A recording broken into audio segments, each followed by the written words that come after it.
Kalian tahu nggak sih persebaran manusia modern di dunia ini? Tahu. Kalian yang ngomongin apa nih? Dilihat dari jauh-jauh, kayaknya dari tadi asik banget ngobrolnya. Kita tuh lagi bahas persebaran manusia modern di dunia ini loh. Kamu tahu nggak manusia modern pertama kali itu munculnya dari mana? Aku tahu, menurut para ahli arkeologi, manusia modern itu munculnya tuh dari benua Afrika loh. Setelah berevolusi dan berkembang di Afrika, manusia mulai bermigrasi ke berbagai belahan dunia melewati jalur utara menuju Eropa, Asia, Australia, bahkan Amerika. Nah, persebaran ini terjadi karena berbagai faktor seperti perubahan iklim, keterbatasan sumber daya alam, dan jalur migrasi yang terlambat oleh lautan atau glacier. Nah, betul itu. Ini semua terjadi karena pada zaman dahulu nenek moyang kita hidup berpencar menyebar-lebar. Maka dari itu kita tuh ada di mana-mana manusia, ada di berbagai belahan dunia. Itu semua terjadi karena dulu nenek moyang kita itu dikenal sebagai bangsa yang suka menyebar atau bermigrasi. Iya, manusia udah ada sejak ribuan tahun yang lalu. Mereka terus berkembang menciptakan alat-alat, bantu dan merasakan berbagai tantangan dalam hidup. Waktu manusia semakin pintar menggunakan bahasa simbolik, media komunikasi, seni, dan mulai membentuk struktur manusia, dari sinilah peradaban mulai tumbuh. Nah, keragaman masyarakat dunia itu bisa dibagi jadi 3 loh. Etnik, bahasa, dan agama. Kalian tahu nggak apa itu etnik? Enggak. Etnik atau suku bangsa itu adalah kelompok masyarakat yang punya ciri khas budaya yang sama. Contoh etnik di dunia misalnya etnik Han, Asia Timur, Arab, Asia Barat, Daya, Serbia, Eropa Timur, Eropa Barat, Kongo, Afrika, APK, dan Amerika.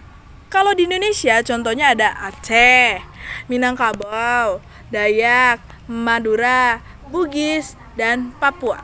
Ngomong-ngomong soal bahasa, ternyata nggak semua etnik punya bahasa yang sama. Bahkan ada ribuan bahasa di dunia ini. Data dari jurnal Ethlog tahun 2000 menyebutkan bahwa bahasa yang paling banyak digunakan saat ini adalah Mandarin, Hindia, India, dan Inggris. Kalau dari jumlah variasi bahasa Indonesia, termasuk yang terbanyak setelah Papua New Guinea loh. Wow. Kalau dari segi agama, yang terbanyak saat ini adalah Kristen dan Katolik dengan total 2,3 miliar pemeluk. Lalu Islam 1,8 miliar, Hindu 1,1 miliar, dan Buddha 0,5 miliar. Itu data dari Pew Research Center Demographic Projection. Oh ya, agama Konghucu juga termasuk agama resmi di Indonesia loh. Nah, teman-teman, sekarang kita bahas gimana awal mula terjadinya interaksi dan kerja sama antara wilayah di dunia. Nah, jadi gini, pada awalnya dulu masyarakat dan masyarakat lainnya itu mereka saling bertemu. Nah, setiap masyarakat ini memiliki tentu saja budaya, bahasa yang berbeda-beda. Ini terjadi karena perbedaan geografis yang memisahkan mereka berdua. Dalam perkembangan berhadapan itu mulai berinteraksi baik lewat konflik maupun kerjasama. Ratusan hingga ribuan tahun kemudian, peradaban makin maju dan melahirkan jalur perdagangan klasik seperti jalur sutra yang menghubungkan Asia hingga Eropa. Kalian tahu nggak sih? Jalur sutra tuh penting banget. Bukan cuma untuk perdagangan, tapi juga untuk jalur interaksi antar politik dan budaya antar peradaban. Contohnya, munculnya kerajaan-kerajaan bercorak Hindu dan Buddha yang merupakan hasil dari pengaruh aktivasi dan perdagangan budaya lintas wilayah. Tahu nggak sih apa itu kerjasama internasional? Apa sih emang? Kerjasama internasional itu adalah hubungan baik antara dua negara atau lebih yang sepakat untuk saling membantu memenuhi kebutuhan. Biasanya terjadi karena suatu negara nggak bisa memenuhi kebutuhannya sendiri, adanya ancaman bersama, adanya kesenjangan kepentingan di bidang tertentu.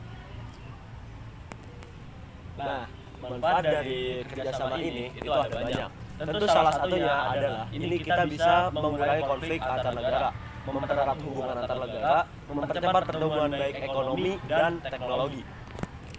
Nah, Banyak negara melakukan kerjasama untuk meningkatkan ekonomi dan teknologi. Kerjasama internasional sangat bermanfaat, terutama dalam hal transfer ilmu dan teknologi antar negara. Salah satu bentuk kerjasama yang paling bermanfaat adalah program pertukaran pelajar loh. Program ini bisa mencetak tenaga ahli yang nantinya berkontribusi besar dalam pengembangan ilmu pengetahuan dan teknologi di negaranya masing-masing. Nama aku Rutsana Kuntasarwan dari absen 26. Halo, perkenalkan nama aku Misalti Farahayu dari absen 18. Halo semuanya, nama saya Ahmad Rifan, saya dari absen 1. Halo, perkenalkan nama aku Devisha dari absen 10. Perkenalkan nama saya Nurmat Fadila dari absen 2.